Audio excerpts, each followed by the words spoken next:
Too I'm still high. here. You are totally in the green room,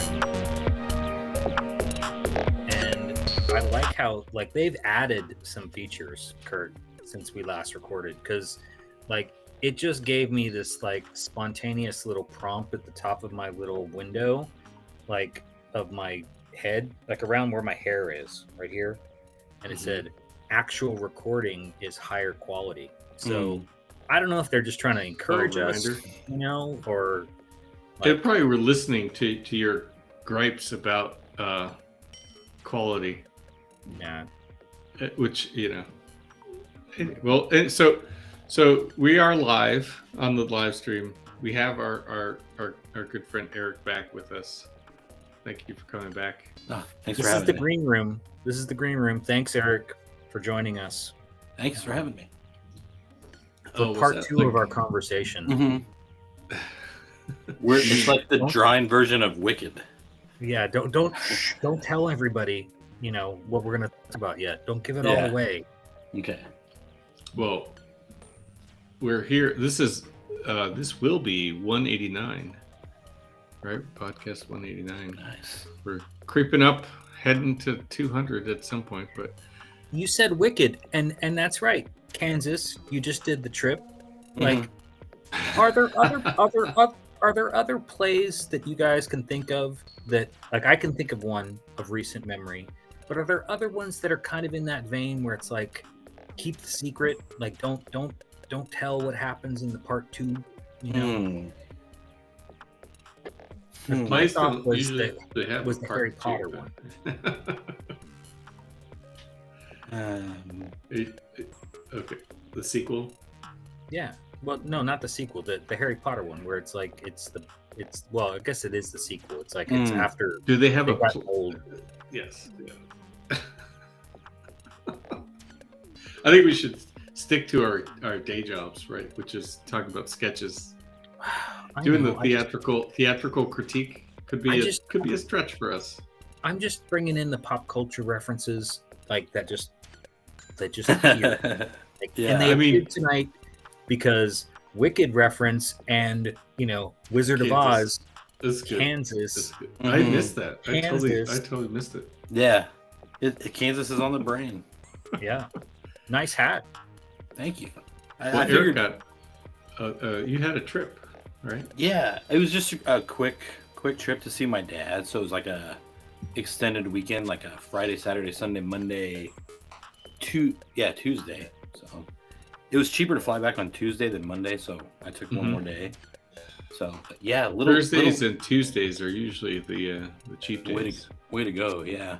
But I went through O'Hare, and it was like high anxiety. You could just feel the anxiety in the airport, and I flew out there, and they didn't guarantee the flight back, so I had to check on Sunday. Yeah, I had a note that said they only scheduled 2 days out, so I had to check on Sunday if my flights back were going to happen, and luckily they were. So when did you book it though?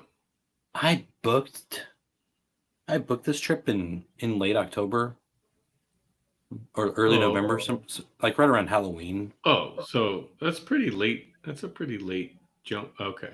Like if you had booked it months before the shutdown, right? Like my trip coming up to San Diego, I,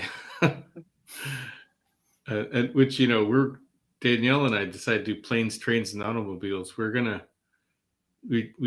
opted to cancel our flight out, and we're gonna take the train. To San Diego. So yeah. How long of a trip is that? 2 days. Oh, okay, not bad. So it'll be interesting. And then because we need to be there's something that Danielle needs to do on Monday in 2 weeks or a week and a half. And so she didn't want to risk it on the airplane, getting it canceled, because that would have blown up the whole first half of that trip. Second half, just going to be hanging out with my brother. Yeah. and the family out there. So. But it'll be fun. I'll take some pictures, share it with everybody. Yeah. Yeah, I took all my work stuff just in case I needed to work from home or if I couldn't get back. So, but luckily I didn't have to pull it out. But very So anxious in the airport. I'm just gonna slip this in here for Eric. Is so AI National Convention next June. We'll say it's June. San Diego. So Kurt is really just doing a scouting trip. Mm, So gotcha. he's going, and he's just going to lay the Wow. groundwork for like all the tours, all the events, all the things for all of his friends. So that's what I'm manifesting it right now. I mean, Well, there is. I'm familiar with San Diego. You know, now that my brothers lived there a long time, so yeah, it'll be fun because that will be a familiar territory for the conference and me. Yeah, I did my unlike the reminds me of our canceled COVID LA conference that never happened. The 2020 was supposed to be in LA, and that would have been, right in my old stomping grounds at USC. So, oh well. One can dream, right? It may come back. Yeah, I did my internship out there. Yeah, I did my 10-month internship out there in college. So I was out in there San Diego for 10 months in San Diego.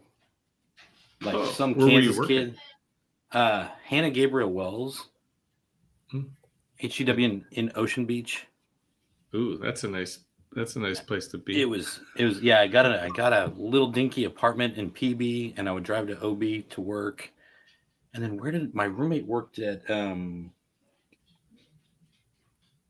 blanking on the firm right now. That's funny. You could have like potentially have seen my brother, and oh really? Maybe depends on what year that was, but because he lived out there in Pacific Beach.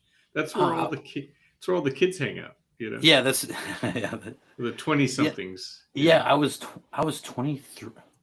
I was 23, 24 when I lived out there, and it almost pissed me off because, first of all, it's like nobody works out there because everybody's surfing or playing basketball or they're just outside, and people across the board are very attractive out there. And coming from, I came from Kansas and we had a freeze that January, so I left. I drove from Kansas. Very pale. Yeah, very pale, very white. And it was like 10 degrees, and I got out there to my office, and it was like 66 degrees, and they said, "Oh, we're so sorry that you came out, and it's so cold." And I was like, I had the windows down the last 10 miles. I was fine. But yeah, I didn't know that. You're like, clearly the water and air is better here for all the people. Yeah. It was nice. I really like San Diego. That's a good anecdote. That's cool. Well, you should get, budget a little time to go to the my review conference. My yearly review was last Friday, and I said that I would like that in my folder that I want to take off. And they said, if not monetarily, we can they would say it's like office admin or something, or professional development, so I wouldn't have to take vacations. It'd be nice. Oh yeah. It is professional development. I mean, CEUs, right, Jamie? Yeah, I mean, sketching with us. I mean, yeah. How much better can it go? Sun, sand, sketches. Ooh, Eric. You don't even know what you just did to Kurt, because that's gonna just sit back there, and it's gonna live for a couple weeks. Yeah, very cool. There's gonna be like new merch. I mean, it's like another mug, or maybe not a mug, maybe something else. Another vessel of some sort. So Jamie, why is like a tiki? Like a tiki? Oh, yeah, exactly. Tiki's tiki mug. It's a good idea.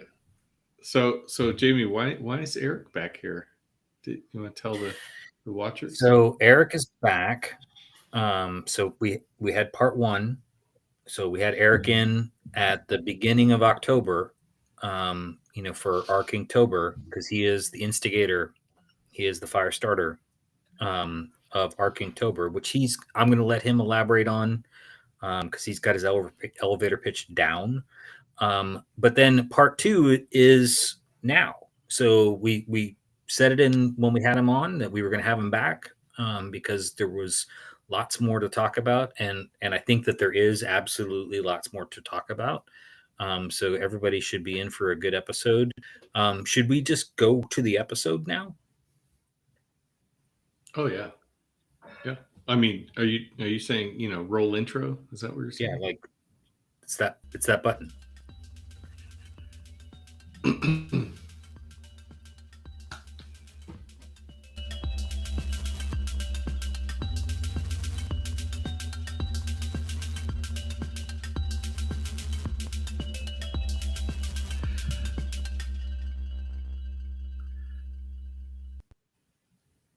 Oh, we might have to update that picture. It's a little old.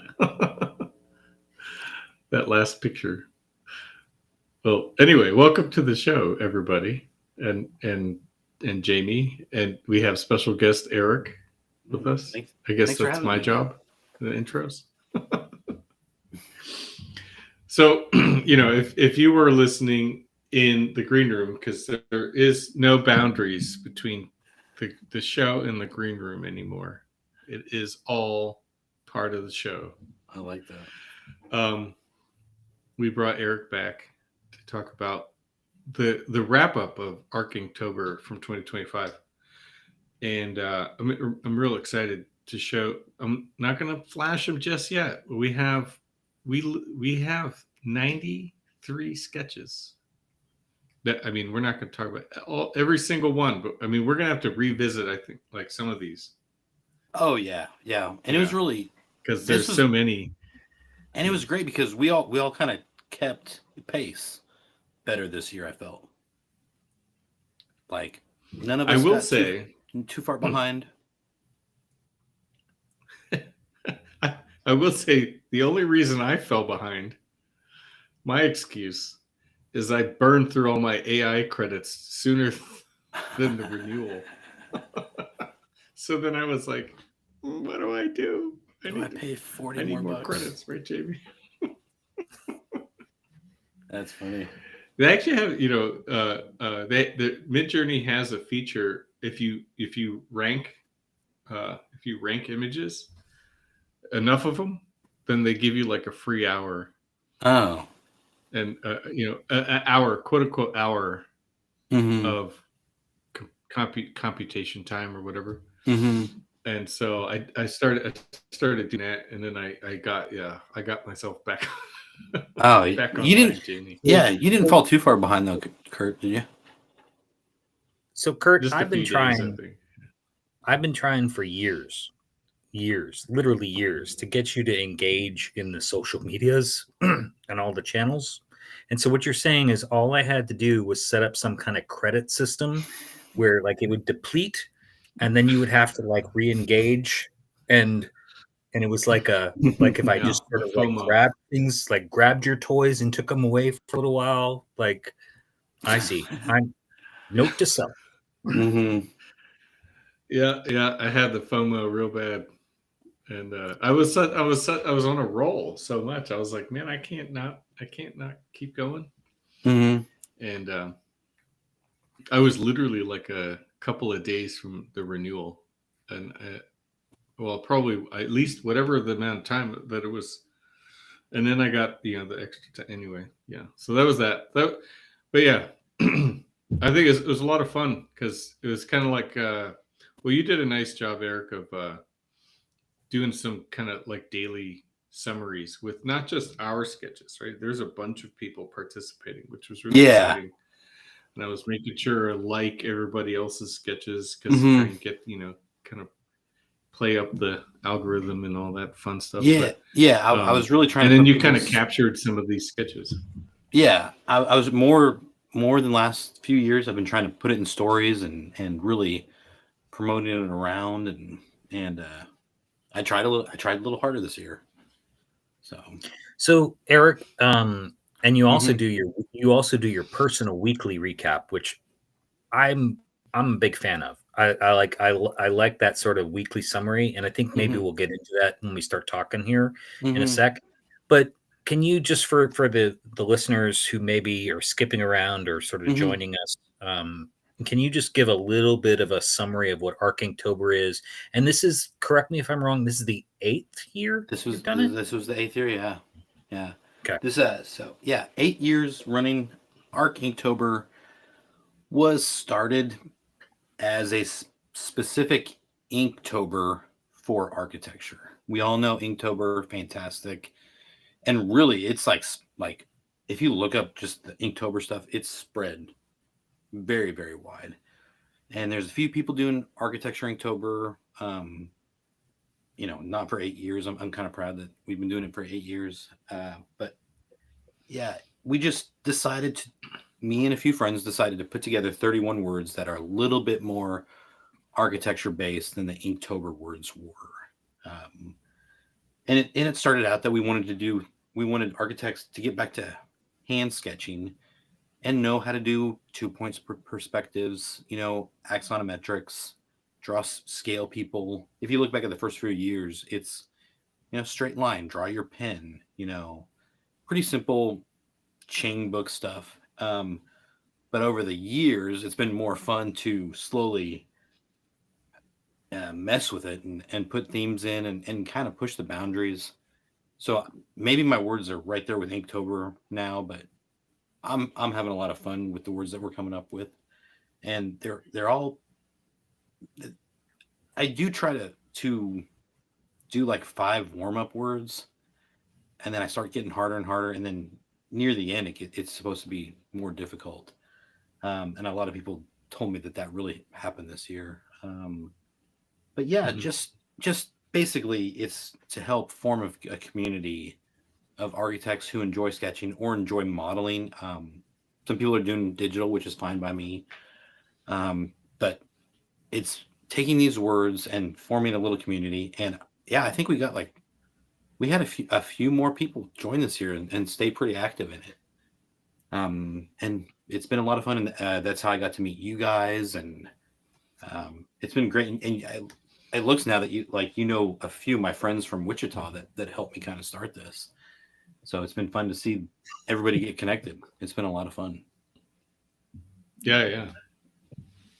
And So, now I was gonna pitch it right over to Jamie, and I forgot why I was gonna pitch him the microphone. But did you? So is that?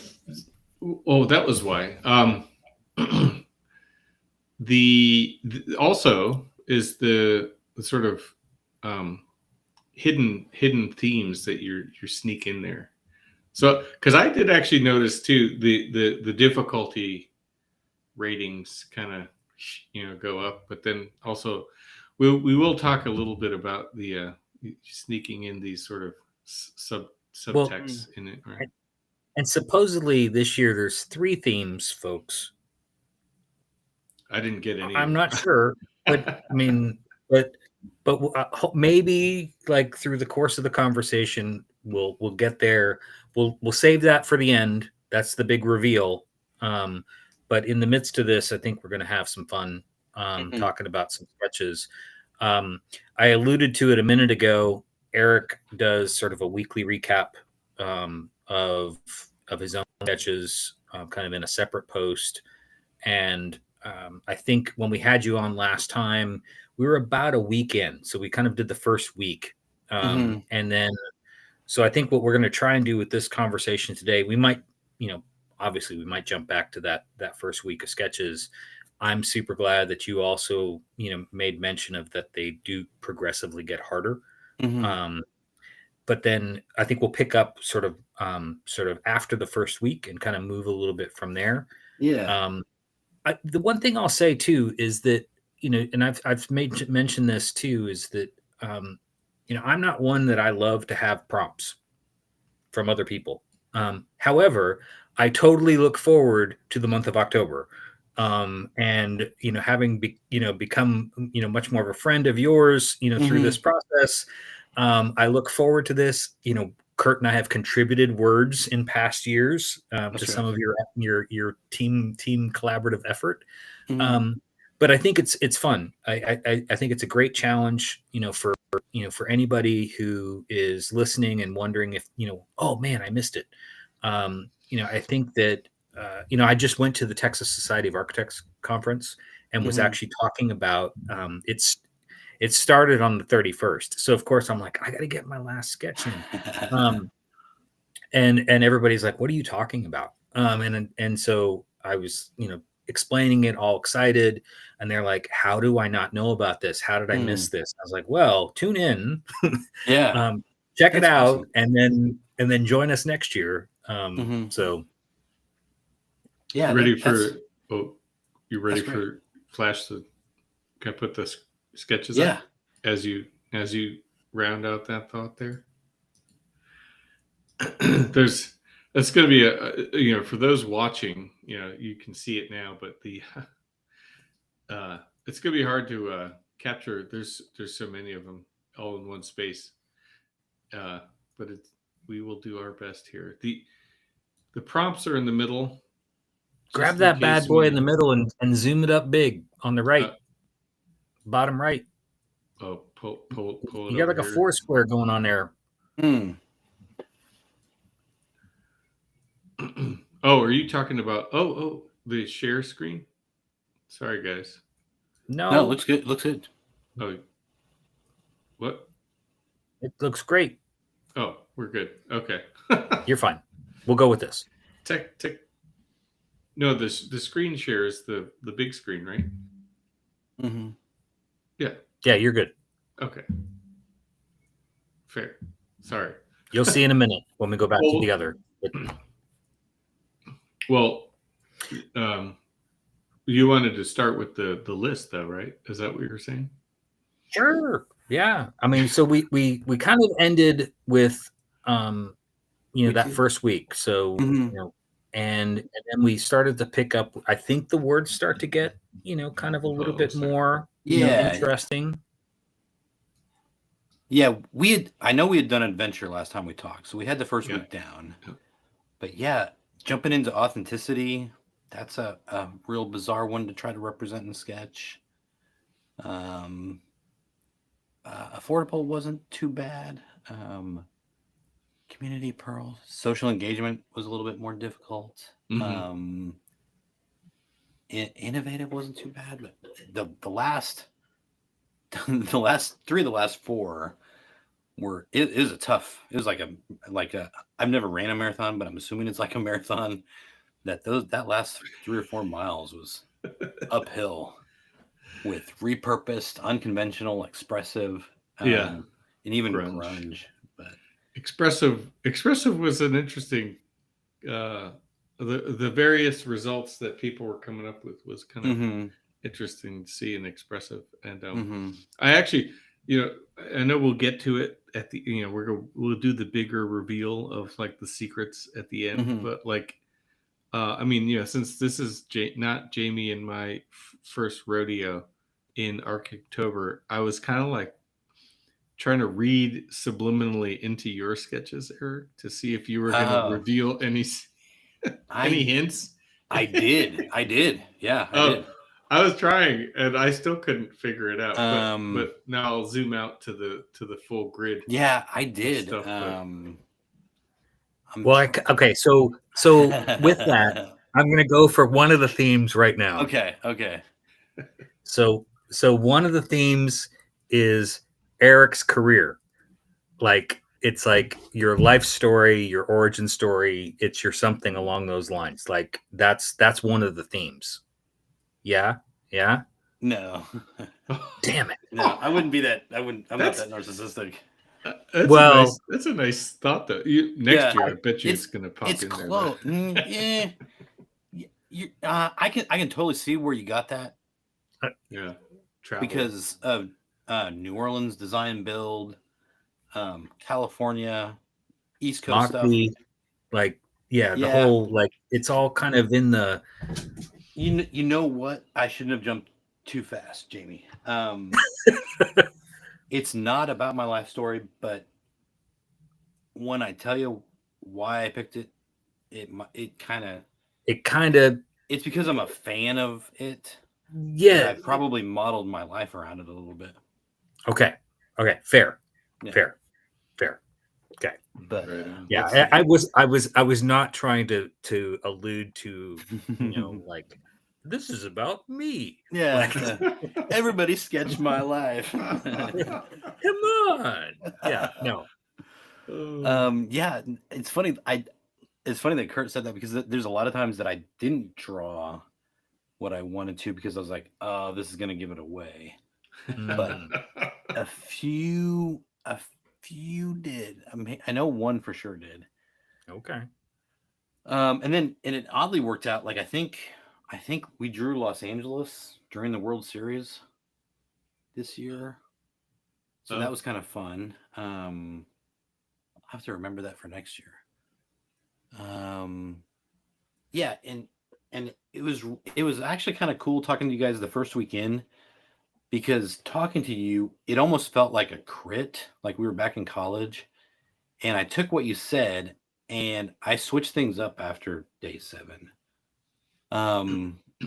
You guys had mentioned that I always put this frame around my sketches, and I do like that. Like, I look back in my notebooks and I realized I had done that for the last 3 or 4 years, and I was like, okay, well, if the whole point of October is to like get loosened up and try something new and get you out of your element, and Kurt was like doing something completely crazy, and Jamie's stuff is always like across double pages, so I was like, dude, let's get away from the frame just for a bit. So you can see on day 8, I broke away from the frame and I came back a few times, but it was freeing and it felt good. So thank you guys for making me, know that this is experimental and to have fun and to try different things. Well, that's a fun part. Yeah, I think that is a fun aspect of the back and forth. And then I did have a surprise Instagram follower that I'm totally geeking out about. So, nice side benefit. Okay, well, we'll have to. Yeah, we'll find. You can slip that in because that is fun. I mean, that is super fun. I want to just kind of shout back out to your Sam Mockbee sketch. I don't remember if we talked about it last time, but it is it's number 6 there up in the up. Yeah, like so good. Like love. And when you were talking about frames, I was thinking about this one too, is that you even go to the level of sort of creating the pole with the frame, kind of in his hand, kind of gripping it, kind of breaking through kind of the the fourth wall kind of thing, or whatever. Yeah, that one turned out really nice. Very, very cool. With that one. And not where it's got a really good balance of kind of white space, kind of even in his sort of, chest and sort of, posture and sort of that arm. It's really great. Love it. Yeah. That I was really happy with that one. Yeah, everybody, the Griswolds, everybody like that. Not that I totally read what everybody writes about your guys' sketches too, because I like to see what people are saying. And so no one offered to buy prints of my stuff, Kurt. But I saw Kurt had several offers to. Yeah. I want to get into that. We can, sure. It was really a pleasant surprise. I will admit though. Let's see. The first one I think was Chicago. Where'd it go? Right here. No, where'd it go? The fourth one. Oh, here. Yeah. So, I'll admit in both cases they're classmates, old classmates of mine from USC days, which is fine. It's great. But yeah, I had some old friends say, "I will buy this and put it on my wall," and I was like, very flattered. I didn't think I didn't expect that, given that Jamie and I are trying to sell coffee and mugs for I guess for a long time, and all I had to do was generate. Well, I wouldn't say that it was that easy, but dabbling in this media had maybe there's at least 3 buyers, I think. So we'll I think it pump was it just into the coffers. the thing that I was just going to ask you though, Kurt, was it was funny because when the people did ask you about it, A, I loved the image too, but Yeah. B, it was clear that they didn't know that you were using like prompts to like in every one of the cases. They all thought this was like some kind of you know, you know, A drawing or drawing, painting or sort of actual traditional hand drawing. media, yeah, mixed media piece. Um, and it was funny because I just was going to ask, like, did you it how did you feel about that? I mean, and then because you always tried to explain it to them, and I think some of them got it, and some of them I'm not even sure after you explained it that they really understood what you were describing to them. Yeah, though that was it's good question, because it's getting a bit. It was an interesting aspect of the conversation that was happening through the month, right? Through this exercise of Arcade-tober. And yeah, I mentioned 3, but there's a bunch of let's say 3 people that were interested in buying like a print version of it, but then other people that were friends or colleagues and things like that, sort of like asking questions or offering sort of like appreciation to some of the, or responding positively, I guess, to some of the sketches. And I and you guys know that I'm a member of Entre Architect. All right, so as a small business owner, so I've had a bunch of my Entre Architect friends kind of ask me like, "Oh, how'd you do that? Like, how did you produce that?" And or well, first had the beautiful sketch, and then I was like, "Oh, well, it's actually AI generated." I guess my response was typically, "Yeah, they're AI generated renderings based on a style, or I don't want to use the word style, but basically, my sort of iteration in AI prompt crafting, right, to sort of achieve the sort of sketchy output from it." So yeah, I think, and I was just trying to be transparent about it, right? Because I felt a little bit, I would say I felt a little bit, or I would say if I didn't admit they were AI, I would have felt inauthentic about the process. Is to Jamie's question, and but then after sort of explaining, you're trying to simply explain the process of how they kind of generated, I suppose, right? Like how they were generated. I don't think, it's kind of funny. Like people, they stopped asking questions. So either they were Well, like, that's what. "Oh." Yeah, well, that was the thing. It was like a couple people like clearly were interested, and from a creative standpoint, they were like, "Oh, wow," and they never got to the point of phrasing it maybe the way that I would have phrased it, because I was thinking, "Hey, we're going to have this conversation," so I was thinking about it too. But I really appreciated, and I think that there is absolutely a skill in this. Having worked through Viscom and others with even my own sketches or renders. I sent you some from a project recently, Kurt, where I'd sort of, done multiple iterations and, kind of back and forth using a little bit of AI on it too.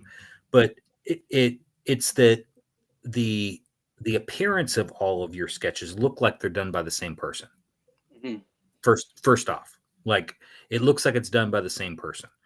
So it's speaking with one voice, which is you're working with this digital collaborator, right? But I think that the part that I was sort of curious about, and I'm wondering if there's a sketch or two that you can point to where you're like, it never really got to the way I thought the prompt wanted. Like the prompt word was like it. You had an idea in your head and you started working through it, but that there was some Mhm. like it never kind of got there. Was there one or two that kind of did that? Oh yeah. I'll say in more than a handful. I'll let's see. I would even say the Chicago one, even though this is from the first week. Um, this one, and I think let's say uh, you know there's a few of them that I would iterate, right? I would generate multiple iterations of them, and then I would actually the one that got posted was one of the earlier or almost the first iteration in a sense. But that's the Rather than thing, sort right? of teasing it out further and further and further, it almost got some of them got farther away. Like this one over here. This one's probably the most different, I would say, because it started to get sort of it's got a little bit of texture, like it got paint on it, but it's a lot more hard line of a drawing. Hmm. And this one was, let's see, if I got to use, probably Eric usually puts the Oh, names of the Temple. temple, yeah. Mhm. And it got the sense of like this sort of like the Z axis, the axis mundi, as we would all say in architecture school, right? But it was very hard line, streaky, and this one I kind of I was like, because it kind of deviated from most of the other styles or output previously. So then I just kind of settled. I was like, well, I think this one is at least achieving some of the formal or compositional like aspects out of it. Um, the It feels almost like a I don't know if you remember seeing images. I think it's still in construction, um, but the work that David Ajay and Associates are doing in the Middle East, where they're sort of trying to, I believe I think it's they're developing a center for multiple religions. I forget which city it's in, right. Yeah, um, I know what you're talking and about. Yeah. it has this kind of very large, kind of megalithic kind of architecture in that sort of sketch with the lines and sort of the the Right. Yeah. planes that are kind of created there with the scale of the people kind of sort of alludes to that in my mind a little bit. The I'd say the cities um, were fairly easy. I think when you use a familiar term or like a formal term, like a city name, um, because I think it has a lot more reference data or imagery. I What? Oh, go ahead. Oh no, I agree with you. I was always looking forward to when the cities were posted. What did it do for Wyoming? I can't remember because everything's so very urban and Oh, I think that's this dense. I one, didn't know. right? Oh, okay. I It did think pull up. it played up. Yeah, it played up this sort of rural. So Hmm. and just as a reminder, like the way. So what I tried to do when I was sort of building the overarching structure of my prompts, I took all of our I what I knew of Archinctober and our conversations and you're teasing the multiple themes and Hmm. all that stuff. And I described, and then obviously the sort of Gen X and grunge music, uh, Hmm. you know, what's the word? Um, that known theme, right? There's the Hmm. hidden themes and then the known theme. Hmm. and so, and then communicate, sort of back and forth with ChatGPT to generate each of the prompts for the day. So in some cases, when it was pulling or creating prompts with specific places like Wyoming, it would think through, ChatGPT would sort of develop the prompt based on what it thinks it knows of Wyoming, right? The sort of wide landscapes, a rural building, because it was all still, intended to be architectural in nature, right? An architectural sketch. So, buildings were often parts of the prompt, right? Like the concept of a structure were part of the prompt, rather than just say like a landscape, like if it was a landscape painting or something like that. So, but grunge I think was pretty hard. Trying to express like the concept of grunge, which I settled on this very blotchy, dark, dank looking scene. And so, I think the Gen X music of grunge is not something ChatGPT is totally tuned into. Are you saying it's a critic? I think it's just unaware of the. I think it's because it was maybe it's the AI is designed by millennials, not Gen Xers. Yeah. So well, thanks for thanks for asking. It was a lot of fun. It was a lot of fun. And well, there was one other aspect I learned out of it, and I was just thinking, I'd say the cities were easier, or let's say a little more familiar, and then abstract. Well, it's hard to describe. I think. I guess the grunge specifics, but anyway. So I mean, again, also I was trying to tweak them too a little bit to try and see if ChatGPT could read Eric's mind better than I could. Yeah, actually, after we talked, I threw everything into ChatGPT to see if it could figure it out, and it did not. I had a really baby. After a few, I had to baby it along like 3 or 4 times, and then it finally figured it out. Oh, interesting. But I basically had to put it out on a silver platter. So I was excited. So Jamie, you have any other guesses though? And anything in your I'm not ready to guess yet. I still want to talk sketches. I'm not ready to guess. Well, we haven't talked a lot about your clusters of your cluster. New Orleans. Did Eric? Okay, yeah, I was gonna say, Eric, you tell me which one's like of mine. Like, I would love to talk about New Orleans. Your New Orleans one, I loved. Absolutely loved. Hold on. It apparently a lot of people did. Over here. It was like it got a lot of with the trees and I kind of like. Is that the house from what was that Netflix show called? The oh my gosh, I'm gonna forget. American Horror Story? No. It's very quintessential. Yeah, the book is the clue. But yeah, it's so Anne Rice, after living in San Francisco for a while, ended up moving to New Orleans and sort of staying there kind of, in residence for quite some time.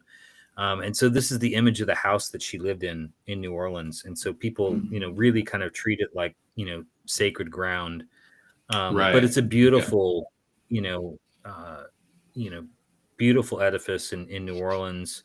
And I think what I tried to capture in the sketch too was, I've read a lot I've read a lot of Anne Rice books, and so kind of pulled. You can see kind of the beat up one there of The Witching Hour, but I kind of pulled it off the shelf, and because it's also like the first like in that one I'm going to find it so I can read it properly. But like the first line of it is literally the first. So I sometimes will do this with I'll pull a quote from a book because I'm thinking about the quote, right? Or I'm trying to find it. It's usually an architectural text or something, maybe a film or something like that. Kind of gotten into that influences thing lately with my work and sort of the duality of it all. But I like in my mind, I'm like, oh, The Witching Hour is totally set in New Orleans.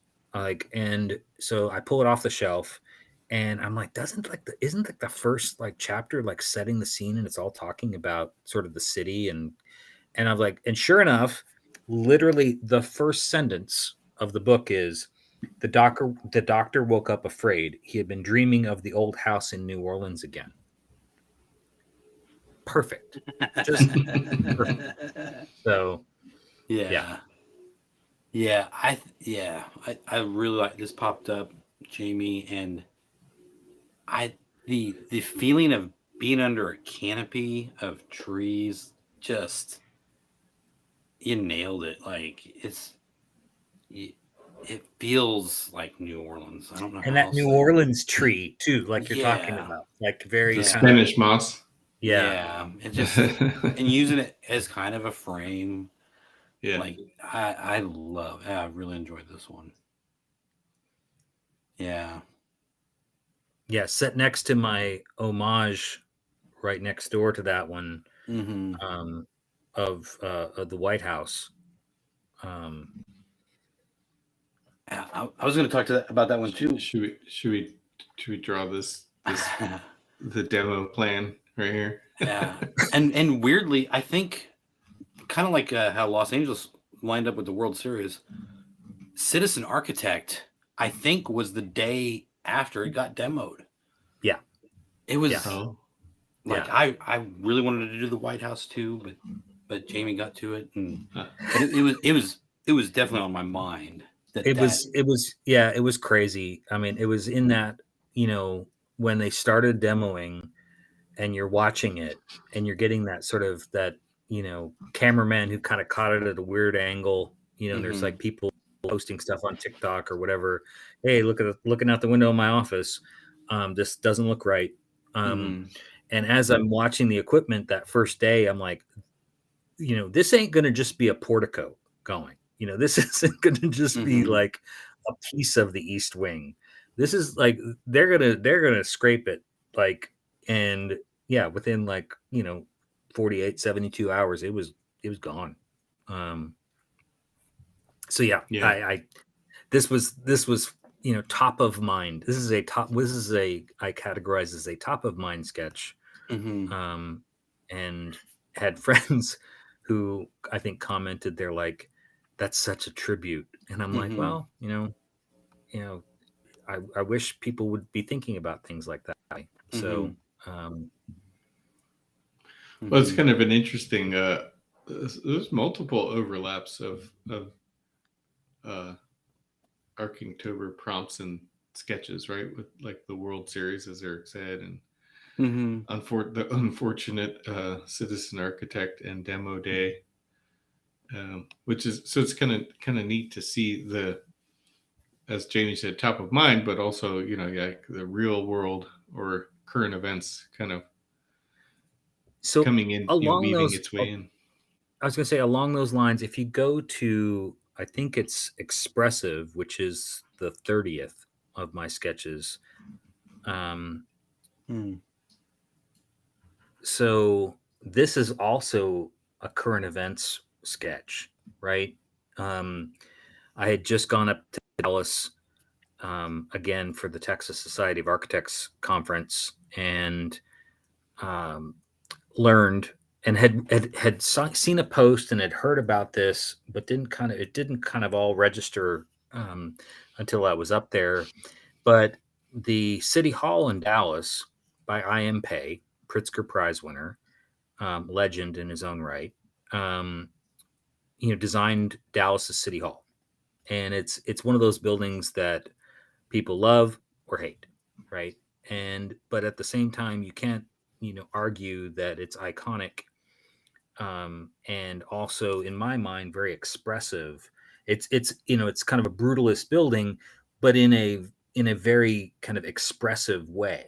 In and some of those projects, Rudolph has a couple, that are kind of in that kind of a vein, but for this particular building, I think of it, it resonated with that word, and the timing of it was kind of great because the city of Dallas is literally even right now, debating demoing this building, like completely demoing the entire building and figuring out how to move their offices, their city hall offices, into some other building, maybe in downtown, in some high-rise office building or something like that, and turning this site, this building, and the plaza that's associated with it into a commercial development, because they felt like it's a better land deal and a better use of the land, for financial gain, etc. Kind of an all over the map approach to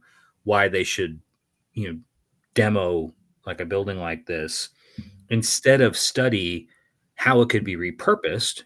If the idea is it's not working for us, let's repurpose it, or at least study how to repurpose it. But yeah, they're saying, oh, deferred maintenance. It's the classic historic preservation story, right? It just happens to be a gigantic piece of concrete. It's and from a carbon perspective, it seems like brutalism. Yeah, but it also seems like brutalism is the one that suffers from deferred maintenance. One of the more durable materials.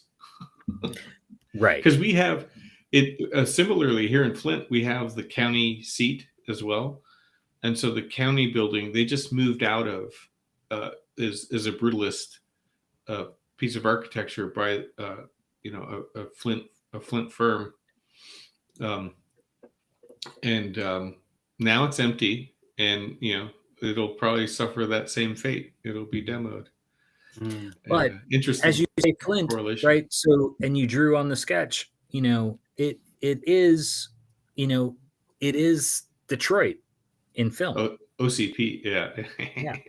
RoboCop's in Detroit. Well, there is a statue of RoboCop in downtown Detroit, out in front of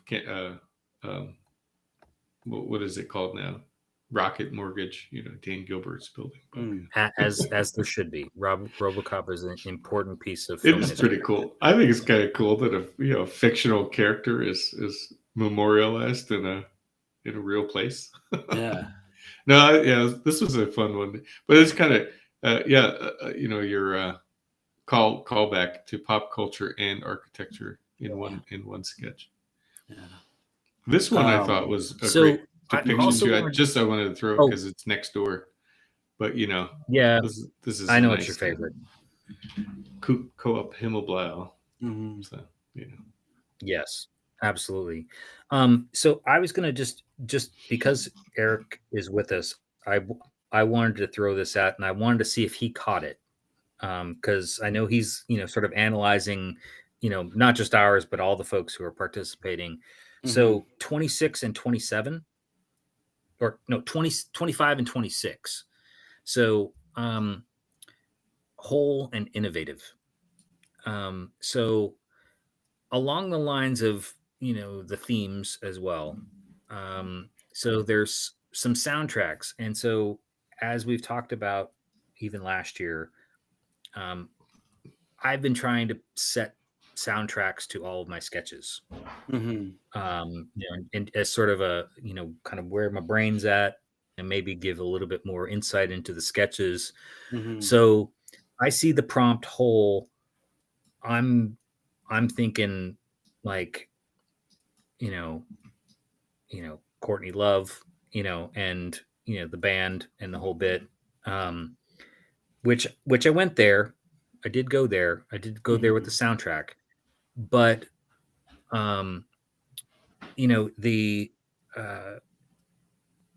it's actually I didn't. No, I didn't. That's what it was. Is I didn't go there. I switched it up because I was like, because I could have gone with any one of like Hole's, tracks for Hole as the Yeah. prompt, and I was like, no. Innovative is going to be where I'm going to like throw in Hole, because my innovative one was a reference to Cause and Doll Parts, which was also, that's one of their best tracks. I mean, Yeah. and so, yeah. Yeah. So sorry, I was all over the place on that. For the listeners, I apologize. That's the way my brain works. So, Oh no, I liked it. Yeah. Well, the whole sketch though is a deep hole. Was this referencing something else though? Some other Oh, yeah. kind of underground structure? What does it look like, Kurt? Think A silo. if Jamie this drawing. Oh, I don't know. Is it a Silo? Batman reference? It is a Batman reference. Yes. Yeah, yeah. Yeah. This I is see it. this is the this is the yeah. I know. Yeah, I Well- saw it. I saw it over your shoulder. Yeah, no, it's the prison, like the Yeah. hole. He had to climb out Yeah. of the hole. Or Bane Right. was. Yeah. Right. Yeah. Yes. So that one I went 9 Inch Nails, head like a hole. So Oh, nice. Yeah. Mine was actually this one, I think, right? Mhm. This is the, which it sort of punched these hole into the building. Yeah. And this one, similarly, but like I said before, there's like, I not fully settled on, that was like the best of the best in that regard. But as an old timey LA, landmark, I was glad to see the Randy's Donuts. Yeah. but it's for The hole, donut hole. right? I It's mean, a that's hole. the hole, right? Mhm. And yeah. Where's your Well, LA sketch, Eric? LA was Is it Dodger Stadium. Dodger Stadium here? It was the ballpark. Yeah. Yeah, Okay. I really wanted to draw the ballpark, but I didn't like anything I found, and then I finally found an image taken from the parking lot, and I liked that a lot better because you could draw some cars from the 60s. I geek out on ballparks Very quite a cool. bit, and Dodgers is now the third oldest in Yeah. Major League. Dodger Stadium is super cool. If they ever left Dodger Stadium, it would be very sad. Mm-hmm. And if they ever rebuilt it, but I mean, I'm sure at some point it might get renovated. But Yeah, it's a And the fun, whole- fun spot. 99% Invisible has a whole podcast on it. It's one of my favorites. Oh yeah, I like listening to that podcast. And Dodgers is my top team. yeah, and actually, like I feel bad. Like I felt like my style was kind of trying to get more Kirkish, ChatGPT-ish. My lines were especially in the Mexico City one. My lines were extending a little bit more. Uh-huh. I was getting a little more free with stuff, and I was like, let me try this. So Well, Go back to that Mexico City, because that one turned out really good. and that was also. Did you guys sign up for the sketching architecture workshop on Instagram? No. David Drazel, some guy I followed, just basically put a bunch of YouTube videos together. And so that was actually kind of a practice with one of the YouTube videos. Oh, cool. So, but I It's noticed my actually lines. it's actually kind of similar to the one that I think. Oh no, I didn't settle on. Wait, where's the? Oh, I had one. Actually, it's kind of funny because I didn't wind up using it. I guess I had one that had a very similar perspective with actually the sort of dome, bell tower or clock tower kind of Mm-hmm. thing. And but I wonder why I didn't use that. Kind of funny. I just think that sketch is just super successful with the Yeah. people and the crowd scene. Mm-hmm. Mm-hmm. It makes me think of. I read this fun fact recently, which didn't know. So the if you remember, like I also love the James Bond movies. Daniel Craig, maybe number two, like in the listing. So you got Sean Connery, obviously number one. Oh, that's a whole conversation for. Yeah. Don't even fight me.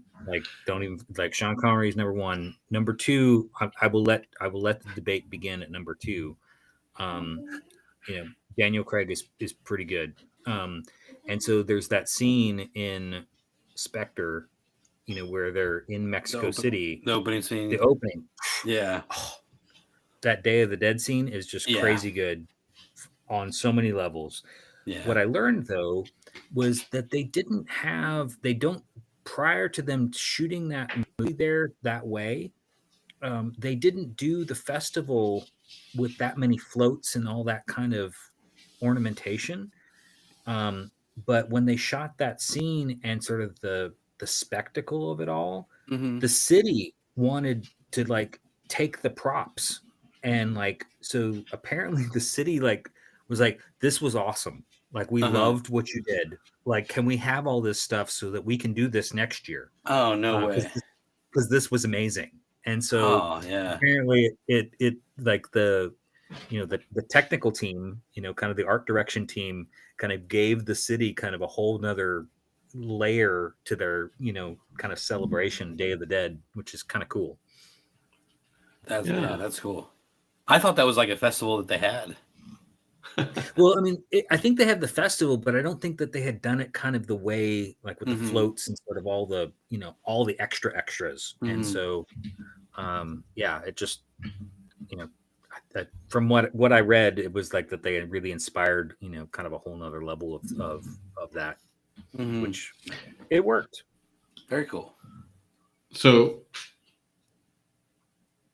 that's a nice pop culture segue, Jamie. So now at about an hour, I feel like it's time to start revealing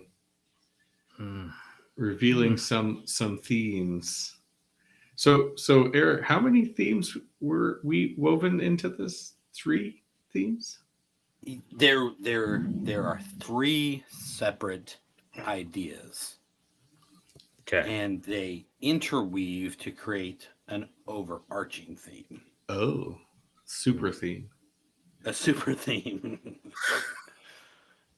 I'm still stumped. I can't. I've been trying to stare at Eric's sketches. And then there's Astra, the female architect. I just like she has nothing to do with anything. I just like to always I listened to the She Builds podcast and they had a podcast on her and I was like put something in there. If you Google Astra, I think their podcast comes up pretty high on the ranking just because of how much research they put into every episode. Yeah. So that is an oddball, but everything else. So the Denver one is a specific clue. It was. Let me find it. The third one would be 7, 8, 9, 10. Here. Wow. Wow. So that building, I don't know if I put on Instagram what that building was. That building's a specific clue in Denver. And I don't know if I had. Let me see here. Do I have anything else?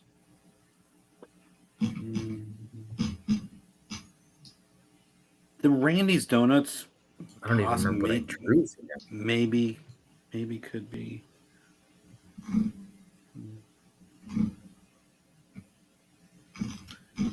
Oh man. Well, so what? Yeah. Are you talking about the overarching theme or just one of the themes? That would have been for the overarching, actually. The super theme. So Do you have any guesses? Because I'll lead you up to the super theme. Okay. So, well, I've given the ego guess. So we've gone with the ego. Yeah. The there's clearly like an idea surrounding like grunge as a musical theme, like the fact that the word grunge is in there. I'm not even gonna like ignore the fact that there are so many bands from that time period that are seminal to my existence. I felt very seen. I like your list. I felt very seen. Like it was like, yes, this is my Spotify playlist. But yeah, so there's the musical one, right? So that's an idea. My close. I think there's something sort with of- streets. There's got to be something about streets. Yeah. Streets or sidewalks or something Um, public. yeah. Because I'll just Eric's got a lot of sidewalks in his sketches here. It could be okay. So I'm trying to if that were corners. done away. Yeah, since we're kind of coming up on an hour, the one theme is grunge music from the 90s. When you guys had me on for our very first talk, you talked about grunge music, Jamie, and how important it was to you. So that was a theme. Yes, and I needed that. It's just grunge music, you know. So it's Jamie's ego, not Eric's ego. Yeah. And I think we talked about it the first episode. So I put that in there for Jamie. Appreciate it. Yeah. Jamie's soundtrack makes the theme. Got it. Sweet. So since I revealed that one, the next one is that first episode that we talked that you had me on. I was very thankful for. I think Kurt and I talked about the Rural Studio and Sam Mockbee and being a citizen architect. And so there's 10 words associated with him for Kurt. Oh. So Sam Mockbee, Rural Studio. I think some of the harder words were actually his. Citizen architect. Right. Innovative from the materials they would use, repurposed. I think community was his. And so I started with those. It was a tribute to you and tribute to Jamie for having me on. Then I wanted to do something for me, and see, those are the sprinkles that I saw, right? Is that what you're saying? Yeah, kind of. But then after I picked that, I realized that they all kind of came together in a really nice way. So the words I sprinkled in, I absolutely love the Beat Generation. The Beatnik writers. Yes. And Kansas. I mean, On the Road by Jack Kerouac. So the cities are the chronological order that is in On the Road. Like, you got like Ferlinghetti, and you got. Loving this. Cool. So they start out in New York, and they travel west, and I think their first trip they go New York, Chicago, Denver, Wyoming, Los Angeles, San Francisco. And then the second trip, they go down to New Orleans. And then there's another trip in there. And then the last trip, they go down to Mexico City and back to the East Coast. So the cities are in chronological order of the way they appear on the Road by Jack Kerouac. But then the overarching theme is it's a modern... Because if you think about it, grunge music was all about being an alternative and against the grain and against the corporate. And I felt like Sam Mockbee was the same way. Like, I don't need corporate design, I don't need corporate architecture. Like, I can find materials recyclable and go into the impoverished areas of the United States and build something. And the whole beatnik ethos is that. So it was the cities on the road, citizen architecture, Sam Mockbee for Kurt, and 90s grunge for Jamie. And then I this is a little cheesy, but it's the modern reinterpretation of the beat ethos. The I pursuit of love it. the pursuit of authenticity, community, and creative rebellion expressed through design, music, and place. Wow. Yes. So it's That's it is, awesome. but, so it is kind of this and when I got done writing these words, I was like, that's like a cool, like grunge, like fighting the system. Like it just every word had that like energy. So it was like this dirty, grungy energy, but it in a way was positive. So yeah, Wow. that's how it all came together. Wow. Just like Yeah. that's just Funny. mic drop. Done. Excellent. Excellent. And so the Denver drawing was actually a bar in Denver called My Brother's Bar, which is where the Beats hung out in the 50s when they traveled through Denver. And anytime I go to a city, I try to look up where the Beats hung out. And there's a poem, even my hometown, Wichita, that had a Wichita Vortex Sutra is a beat poem by Ginsberg, where he walks down the streets of Wichita and he takes clips of him walking through Wichita paired up with clips from the Vietnam War and ties them together. So it's that's the three themes come together like that. So I didn't think and Chat GPT did not get that.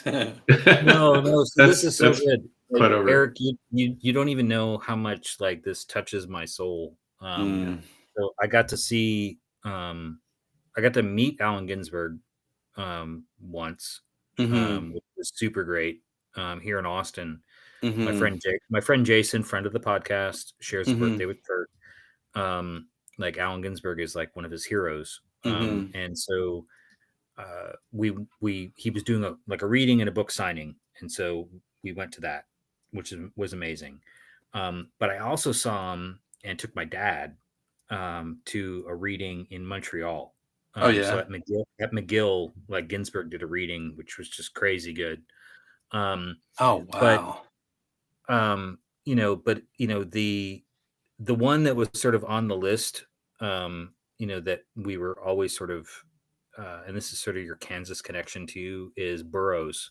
William Burroughs. Yeah. So yeah, and there was a moment where Jason and I were like, I think we should get in a car and drive to Kansas, like on a road trip, and go find this guy. Because we had read that like he like, occasionally would have people like show up at his doorstep, and we were like, maybe we should go do that. Hopefully he wouldn't shoot us. Yeah. But doing his William Tell impression. But yeah. But yeah, when I found out William Burroughs was from, I think, near Lawrence, that got me more interested in it. Jack Kerouac is buried in Lowell, Massachusetts, which is like an hour south from here. So I've gone to visit his grave and hung out in Lowell. So yeah, wrapped up the beat. Timothy Leary. Where I'm not as familiar with him. Yeah, well, I mean, he was just sort of that sort of counterculture kind of, individual kind of. The only connection there for me is that, again, Jason. All these road trip stories are all Jason related. I think both of us were always sort of game for it. I think, but Timothy Leary and Al Jorgensen of Ministry decided to do a spoken word / music weird event in Austin, and we went, and it was the title of it was How to Operate Your Brain. Crazy. But it was the Beat Poets. That's so fantastic. Definitely see all the through lines. Cobain, often referenced the Beats. So yeah, this is, and definitely works into your reimagining of the overarching. I think that's a beautiful sentiment for the time in which we are finding ourselves. Yeah. And when I see Sam Mockbee's work, like it feels like that grungy, dirty, get your hands raw and fight the system and not give an F, and so it all came together really nicely this time. So thanks for participating, and thanks for the Well, and thank you for sharing it with us. I mean, Mhm. that's I think this is a Yeah. great gift from you every Yeah. October that we enjoy. So Yeah, it's very generous to include us in in the theme. It's fun. I'm still processing now that, I mean, this is kind of what happens once the secrets are revealed. I'm like, now I'm trying to unpack it all.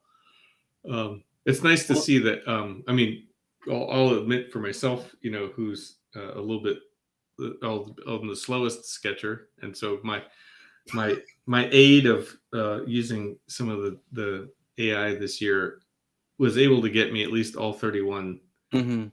and so now we have a nice body to compare each day, which is kind of nice. And so then I will be, I'm not giving up the pen just yet, so don't worry. I'll go. I've actually begun to do more sketching just because, uh, maybe even taking a chance, a break away from some of the technical or techie stuff, and just using the pen to wander on the page again. So it's just because the act, right, of creativity. So thanks Eric for joining us again. And and like I said fun. earlier, like your sketches inspired, like I would see your stuff and I'd be like, oh well, let me try that a little bit. So it was very cool. We're gonna have to have a November Inktober and a December Inktober. We'll have to find ways to sort of pass the kind of what I pass actually the torch around. what I did last year, and if we need to wrap this up, that's fine. But I kind of take a little bit of a break in November. But what I did last year was almost I feel like it's the complete opposite of prompts. Is you just pick one word, and then you see how many styles you can do in that one word. So like I picked Santa last year, and I did just a Christmas. So I did 25 Santas. Every day had a different style, and that drove me nuts. But that was like you know what the prompt's going to be, but it's like, can you do 25 different styles of one prompt? I like this challenge. I think I needed to hear that because I've never tried to do that for a whole month. I've tried to go. I'll go like in my themes for like 5 or 6 days or something like that. But yeah, maybe there's something in that. I'm tucking that one away. That one I did do digital last year, but I have one thought this year, and I could share it because we're brainstorming here. Was that if I did the 12 days of Christmas, you'd have 2 days to do it. So like Partridge in a Pear Tree, you'd have 2 days to sketch something. And then 2 turtle doves would take you to the 4th. So I've been mulling that over. So instead of just having one word, but then I also like the idea of having one word. And then I was like, oh, we should just pick Partridge in a Pear Tree and see. But as the song goes, you then repeat the days prior. That's true. So then you have to redo the. That's it. And then you'd have this big pile of. Yeah, by the end you'd have this massive. Or you could like have a cumulative sketch, like something that you map out for the. Like I don't know. Yeah, there's something there. Stay tuned. Stay tuned. That's part 3. You need we'll schedule that later. The month of November to take a break. To sort of recharge up. Thank you guys. Yeah, Thank you so cool. much. Always a blast talking to you guys. Thanks, guys.